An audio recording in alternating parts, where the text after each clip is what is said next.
ಇಲ್ಲಿರ್ತಕ್ಕಂಥ ರೈತ ಸಂಘದ ಹಾಗೆಯೇ ಬೆಂಬಲ ಕೊಡಲಿಕ್ಕೆ ಬಂದಿರತಕ್ಕಂಥ ಜನಶಕ್ತಿ ಮತ್ತು ಕರ್ನಾಟಕ ನಮ್ಮ ರವಿಕೃಷ್ಣ ರೆಡ್ಡಿ ಅವರು, ನೂರ್ ಶ್ರೀಧರ್ ಅವರು, ಈಚಗಟ್ಟಿ ಸಿದ್ದಪ್ಪನವರು, ಲಕ್ಷ್ಮಣ ಹೂಗಾರ್ ಅವರು, ಹಾಗೆಯೇ ನಮ್ಮ ರೈತ ಸಂಘದ ರಾಜ್ಯಾಧ್ಯಕ್ಷರಾದ ಬಡಗಲ್ಪುರ ನಾಗೇಂದ್ರ ಅವರು, ಉದ್ಘಾಟನೆ ಮಾಡಿರ್ತಕ್ಕಂಥ ಅಲ್ಲಮ್ಮಪುರ ಬೆಡದೂರವರು, ಗೌರವಾಧ್ಯಕ್ಷರಾಗಿರ್ತಕ್ಕಂಥ ಚಾಮಸ್ ಮಾಲಿ ಪಾಟೀಲ್ ಅವರೇ.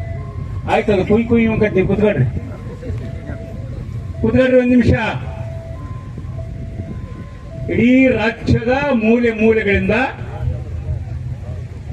ಬಂದು 46ನೇ ಆ ದಿನ ಗುಂಡೂರಾಯರ ಗುಂಡಿಗೆ ಗಂಡೆದಿಯನ್ನು ಕೊಟ್ಟು ಬೀದಿಯಲ್ಲಿ ಪ್ರಾಣ ಹರಿಸಿ ರೈತ ಚಳವಳಿಯ ದಿಕ್ಕುದಶೆಯನ್ನು ತೋರಿಸಿರ್ತಕ್ಕಂಥ ರೈತ ಹುತಾತ್ಮರ ದಿನಾಚರಣೆಯನ್ನ 46ನೇ ವರ್ಷದ ಈ ಕಾರ್ಯಕ್ರಮವನ್ನ ಈ ದಿನ ಈ ಕೊಪ್ಪಳದ ಬೈಡೋಟ್ ಬಸಾಪುರ ಕೆರೆಯ ಮುಂದೆ ಮಾಡತಕ್ಕಂಥ ಸಂದರ್ಭ ಬಂತು.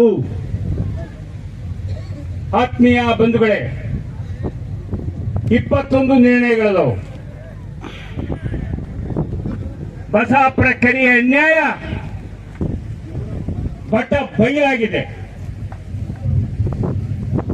44 ಎಕರೆ 35 ಸೆಂಟ್ ಕೆರೆ ಕೇವಲ 33 ಲಕ್ಷಕ್ಕೆ ಮಾರಾಟ ಮಾಡಿದ್ದಾರೆ. ಸರಿ ಸುಮಾರು 75,000 ರೂಪಾಯಿ ಒಂದು ಎಕರೆ. ನಾವು 2 ಲಕ್ಷ ರೂಪಾಯಿ ಕೊಡ್ತೀವಿ, ಒಂದು ಎಕರೆ ನಮ್ಮ ರೈತರಿಗೆ ಕೊಡಬೇಕ ಬೇಡ? ಹುಷಾರ್. ಪೊಲೀಸ್ ಇಲಾಖೆಯವರು ಹಂಗೆ ಸ್ವಲ್ಪ ಟಿವಿನ ಕಡೆ ಹಾಗೆ ತೋರಿಸ್ಬೇಕು. ವಿಡಿಯೋ ಮಾಡ್ತಕ್ಕಂಥ ನಮ್ಮ ಪೊಲೀಸ್ ಅಧಿಕಾರಿಗಳಿಗೆ ವಿನಂತಿ, ಬಸಾಪುರ ಕೆರೆಯನ್ನ ಕಾನೂನುಬದ್ಧವಾಗಿ ತೆರವುಗೊಳಿಸ್ತಾ ಇದ್ರೆ ನಾವು ಬಿಡ ಮಕ್ಕಳಲ್ಲ. ನಾವು ಕಾನೂನನ್ನ ಸಂಪೂರ್ಣವಾಗಿ ಗೌರವಿಸರು, ಶಾಂತಿಯುತವಾಗಿ ಗಾಂಧೀಜಿಯವರ ಶಾಂತಿ ಮತ್ತು ಅಹಿಂಸಾ ಮಾರ್ಗದಲ್ಲಿ ನಿಲ್ತಕ್ಕಂಥ ತಯಾರಿಯಲ್ಲಿರ್ತಕ್ಕಂಥವರು. ಒಂದೇ ಒಂದು ಹೆಜ್ಜೆ ಕಾನೂನನ್ನ ಮೀರಿ ಹೋಗಲಿಕ್ಕೆ ನಾವು ತಯಾರಿಲ್ಲ. ಮೊದಲನೇ ಮಾತು. ರಾಜ್ಯದ ಮೂಲೆ ಮೂಲೆಯಿಂದ ಸಾವಿರಾರು ಸಂಖ್ಯೆಗೆ ಬಂದಿರೋದು ಯಾವುದಕ್ಕೆ? ಎಲ್ಲರೂ ಕೈ ಎತ್ತಿ ಹೇಳ್ತೀವಿ, ಇದನ್ನ ಮಾನ್ಯ ಕರ್ನಾಟಕ ಸರ್ಕಾರ, ಸುಪ್ರೀಂ ಕೋರ್ಟ್, ಸಂಬಂಧಪಟ್ಟ ಆರಕ್ಷಾ ಅಧಿಕಾರಿಗಳು ಗಮನಿಸಿ, ಈ ಕೆರೆಗೆ ನ್ಯಾಯ ಕೊಡದರೆ ಈ ಹೋರಾಟಗಳು ಅಂತ್ಯ ಆಗೋದಿಲ್ಲ ಅಂತ ಹೇಳನ್ರ? ಕೈ ಎತ್ತಿ ಒಂದ್ಸರಿ ಎಲ್ಲರೂ ಹೇಳ್ಬಿಡೋಣ. ಓಕೆ, ಯಾವುದೇ ಮಾಡ್ಕೊಂಡ್ರಿ, ವಿಡಿಯೋ ಮಾಡ್ಕೊಂಡ್ರಿ, ಆ ಕಡೆ ಮಾಡ್ಕೊಂಡ್ರಿ, ಫಸ್ಟ್ ಎಲ್ಲರೂ ವಿಡಿಯೋ ಮಾಡ್ಕೊಂಡ್ರಿ, ಎಲ್ಲರ ಕೈ ಎತ್ತಿ, ಎಲ್ಲರ ಕೈ ಎತ್ತಿ. ಇಡೀ ರಾಜ್ಯದ ಮೂಲೆ ಮೂಲೆಯಿಂದ ಬಂದಿದ್ದೀವಿ. ಈ ಅನ್ಯಾಯಕ್ಕೆ ನಮ್ಮದು ಒಪ್ಪಿಗೆ ಇಲ್ಲ. ಈ ರೀತಿ ಅಕ್ರಮಕ್ಕೆ ನಮ್ದು ಒಪ್ಪಿಗೆ ಇಲ್ಲ. ಕರೆಕ್ಟಾ? ಆಯ್ತು. ಈಗ ಬಾಯಿ ಹೇಳಿದಾಯ್ತು, ವಿಡಿಯೋ ಮಾಡಿದಾಯ್ತು, ಸರ್ಕಾರಕ್ಕೆ ಬರೆದು ಕೊಡ್ಬೇಕಲ್ರಪ್ಪ. ಅದನ್ನೇ ನಿರ್ಣಯ ಅಂತ ಕರಿತೀವಿ. ಆ ನಿರ್ಣಯಗಳನ್ನ ಪಟ ಪಟ ಓದ್ತೀವಿ. ಕೊನೆಗೆ 21 ನಿರ್ಣಯ ಇಲ್ಲವು. 21 ನಿರ್ಣಯಕ್ಕೆ ಕೊನೆಗೆ ಎಲ್ಲರೂ ಗೆದ್ದು ಚಪ್ಪಾಳಿ ತಟ್ಟಿದೆ. ಇಡೀ ಸರ್ವಸಮ್ಮತವಾಗಿ ಈ ಸಭೆ ಒಪ್ಪಿದೆ ಅಂತೇಳಿ ಆಮೇಲೆ ಭಾವಿಸಿ ಈ ನಿರ್ಣಯ ವಿಚಾರಗಳನ್ನ ಮುಗಿಸೋಣಂತೆ. ಒಂದು, ಈಗಾಗಲೇ ಉದ್ಘಾಟನೆ ಮಾಡಿರ್ತಕ್ಕಂಥ ಅಲ್ಲಮ್ಮಪುರ ಬೆಡದೂರು ಭಾರಿ ವಿವರವಾಗಿ ಹೇಳಿದ್ದಾರೆ. ಅವ್ರು ಹೇಳಿರ್ತಕ್ಕಂಥ 6 ಅಂಶಗಳು ಇದರಲ್ಲಿ ದಾಖಲೆ ಆಗಿದ್ದಾವೆ ನಿರ್ಣಯಗಳಲ್ಲಿ. ಅದನ್ನು ಮತ್ತೆ ಓದಿ ಪ್ರಕಟಿಸ್ತಕ್ಕಂಥ ಅನಿವಾರ್ಯ ರೀತಿ ಹೇಳ್ತೀನಿ.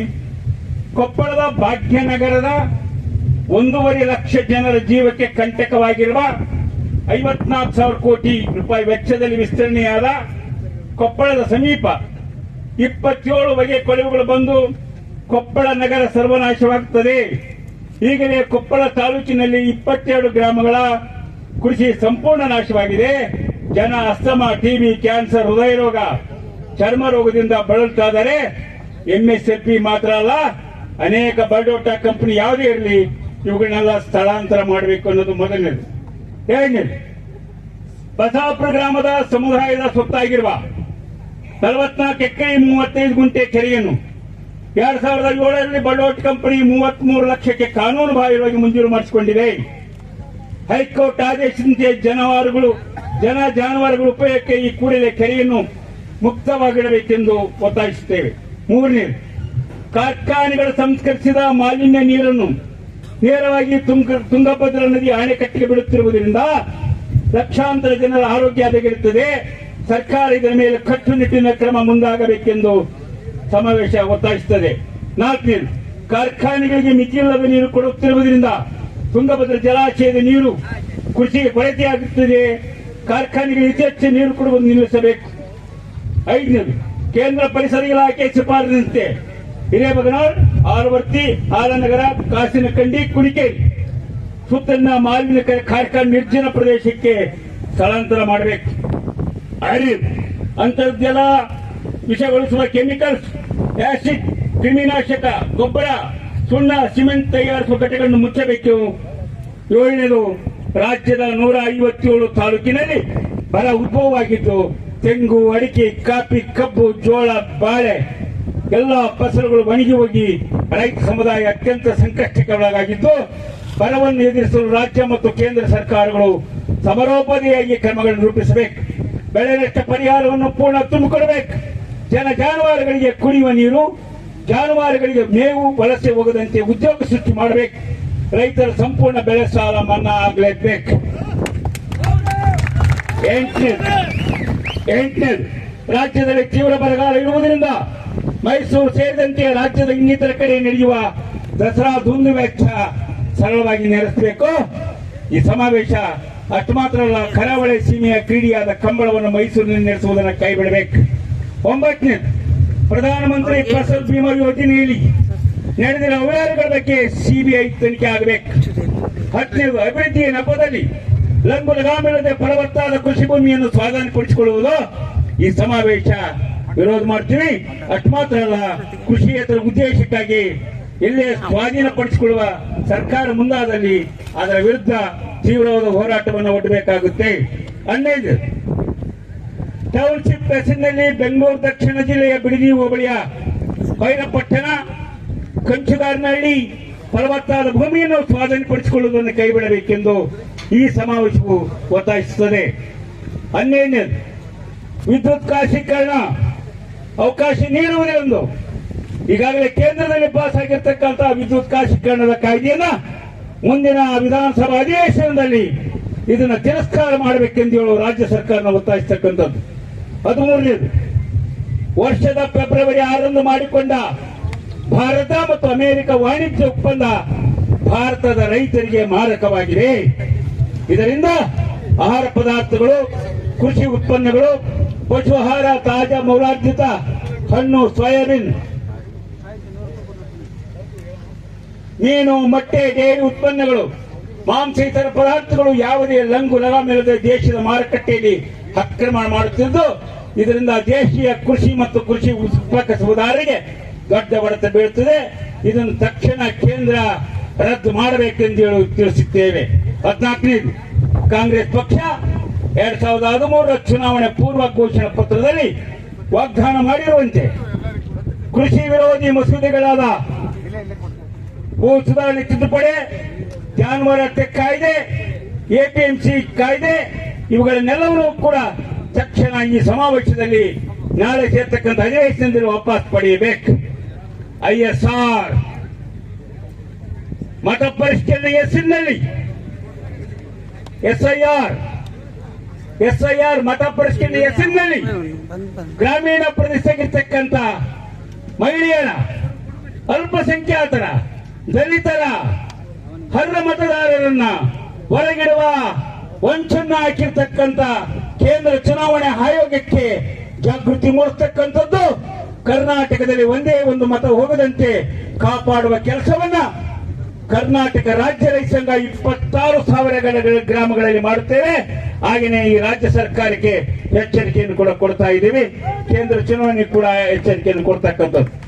16ನೇದು, ಸಂವಿಧಾನ 371 ಜೆ ವಿಧಿ ನಿಲಯ ಕಲ್ಯಾಣ ಕರ್ನಾಟಕದ ಅಭಿವೃದ್ಧಿಗಾಗಿ ಮೀಸಲಿಟ್ಟಿರುವ ಹಣ 30,000 ಶಿಕ್ಷಕರನ್ನ ನೇಮಿಸತಕ್ಕಂಥದ್ದಾಗಲಿ, ಮಕ್ಕಳಿಗೆ ಶಿಕ್ಷಣ ವಂಚಿತರಾಗದಂತೆ ನೀಲನಕ್ಷೆಯನ್ನು ತಯಾರಿಸಿ ತಕ್ಷಣ ಜಾರಿ ಮಾಡುವಂತ ಶಿಕ್ಷಣಕ್ಕೆ ಒತ್ತಾಯ ಕೊಡ್ತಕ್ಕಂಥ ಕೆಲಸವನ್ನ ಮಾಡಬೇಕು. ಅದರಲ್ಲಿ ತುಂಗಭದ್ರಾ ಡ್ಯಾಮಿನಲ್ಲಿ ಅಪಾರ ಪ್ರಮಾಣದಲ್ಲಿ ಹೂಳು ತುಂಬಿದೆ. ಆ ಹೂಳನ್ನ ತಗ್ಗಿಸಕ್ಕೆ ಬೇಕಾದಂತ ಕಾರ್ಯಕ್ರಮ ರೂಪುಬೇಕು. ತುಂಗಭದ್ರಾ ಎಡದಂಡೆಯ ಕಾಲುವೆಯ ಒಡ್ಡಟ್ಟಿ, ಗಂಗಾವತಿ, ಕಾರ್ಕಿ, ತುರ್ಮಿನಾಳ್ ಭಾಗದಲ್ಲಿ ಸುಮಾರು 2 ಲಕ್ಷ ಎಕರೆ ಅನಧಿಕೃತವಾಗಿ ಮುಖ್ಯ ಕಾಲುವೆಯಿಂದ ನೀರು ಪಡೆದು ಕೃಷಿ ಮಾಡುತ್ತಿದ್ದಾರೆ. ಇದರಿಂದ ಮಾನ್ವಿ, ಶಿರಾವರ, ರಾಯಚೂರು ತಾಲೂಕುಗಳಿಗೆ ನೀರಿನ ಕೊರತೆ ಉಂಟಾಗಿದೆ. ಅನಧಿಕೃತ ನೀರಾವರಿಗಳನ್ನ ತಕ್ಷಣ ರದ್ದುಗೊಳಿಸಬೇಕು. 18ನೇದು, ಬಳ್ಳಾರಿಯಲ್ಲಿ ರೈತರ ಪಟ್ಟಭೂಮಿಯನ್ನು ಈ ಕರಾಬ್ ಎಂದು ನಮೂದಿಸುವ ಸಮಾವೇಶ ಖಂಡಿಸುತ್ತದೆ. ಈ ಕರಾಬನ್ನು ತಕ್ಷಣ ರದ್ದು ಮಾಡಿ ಆರ್ಟಿಸಿಯಿಂದ ತೆಗೆಯಬೇಕು. 19ನೇದು, ಕಬ್ಬು ಬೆಳೆಗಾರರು ಮತ್ತು ಸಕ್ಕರೆ ಕಾರ್ಖಾನೆಗಳಿಗೆ ಹಿತದೃಷ್ಟಿಯಿಂದ ಕೇಂದ್ರ ಸರ್ಕಾರ ನೀತಿಗಳನ್ನು ಮಾರ್ಪಾಡು ಮಾಡಬೇಕೆಂದು ಈ ಸಮಾವೇಶ ಒತ್ತಾಯಿಸುತ್ತದೆ. ಕಬ್ಬಿಗೆ 9.5 ಇಳುವರಿಯಿಂದ ಆಧಾರವಾಗಿಟ್ಟುಕೊಂಡು ರೇಟ್ ಅನ್ನು ಫಿಕ್ಸ್ ಮಾಡಬೇಕೆಂದು ಒತ್ತಾಯಿಸುತ್ತೇವೆ. 20ನೇದು, ಗಡಿಬಾಧಿತ ಜಿಲ್ಲೆಗಳಾದ ಬಳ್ಳಾರಿ, ಚಿತ್ರದುರ್ಗ, ವಿಜಯನಗರ, ತುಮಕೂರು ಎಲ್ಲಾ ಜಿಲ್ಲೆಗಳಲ್ಲಿ ಕೆರೆಕಟ್ಟೆಗಳನ್ನು, ಅರಣ್ಯ ಹಾಗೂ ಪರಿಸರವನ್ನು ಪುನಶ್ಚೇತಗೊಳಿಸಲು ಈಗಾಗಲೇ KLGRCಯ ಮೂಲಕ ಮೀಸಲಿಟ್ಟಿರುವ ಹಣವನ್ನು ಬಿಡುಗಡೆಗೊಳಿಸಿ ಪುನಶ್ಚೇತನಗೊಳಿಸಬೇಕು. 21ನೇದು, ನೀಟ್ ಹಗರಣ ಸಂಬಂಧ ಕೇಂದ್ರ ಶಿಕ್ಷಣ ಮಂತ್ರಿ ರಾಜೀನಾಮೆ ಕೊಡಬೇಕು. ಈಗಾಗಲೇ ಸೋನಂ ವಾಗ್ಚುಪ್ಪರ್ ನಡೆಸಿರುವ ಸತ್ಯಾಗ್ರಹ, ನಿನ್ನೆ ನಡೆದಿರತಕ್ಕಂಥ ಸಮಗ್ರ ಡೆಲ್ಲಿಯ ಹೋರಾಟಕ್ಕೆ ಸಂಪೂರ್ಣವಾಗಿ ಈ ಸಮಾವೇಶ ಬೆಂಬಲ ವ್ಯಕ್ತಪಡಿಸಲು ಮಾತ್ರ ಅಲ್ಲ, ಕೇಂದ್ರ ಸರ್ಕಾರ ಸರಿಯಾದ ದಾರಿಯಲ್ಲಿ ನಡೆಯಲೇಬೇಕು. ಕೊನೆಗೆ ಶಿಕ್ಷಣ ಮಂತ್ರಿ ಅಲ್ಲ, ಈ ದೇಶದ ಪ್ರಧಾನಮಂತ್ರಿಯು ರಾಜೀನಾಮೆಯನ್ನ ಕೊಡಬೇಕು. ಇಷ್ಟು ಒತ್ತಾಯಗಳಿಗೆ ಸಂಪೂರ್ಣವಾಗಿ ನಿಮ್ಮೆಲ್ಲರದ ಈ ಸಮಾವೇಶದ ಒಪ್ಪಿಗೆ ತಾನೆ? ಎದ್ದು ನಿಂತು ಒಂದ್ಸರಿ ಜೋರು ಚಪ್ಪಾಳೆ ತರಬೇಕು. ಎದ್ದು ನಿಂತ್ಕೊಂಡು ಎಲ್ಲರೂ ದಯಮಾಡಿ 21 ನಿರ್ಣಯಗಳಿಗೆ ನಮ್ಮ ಬೆಂಬಲ. 21 ನಿರ್ಣಯಗಳಿಗೆ ನಮ್ಮ ಬೆಂಬಲ. ಉಳುವ ಯೋಗಿಯ ನೋಡಲ್ಲಿ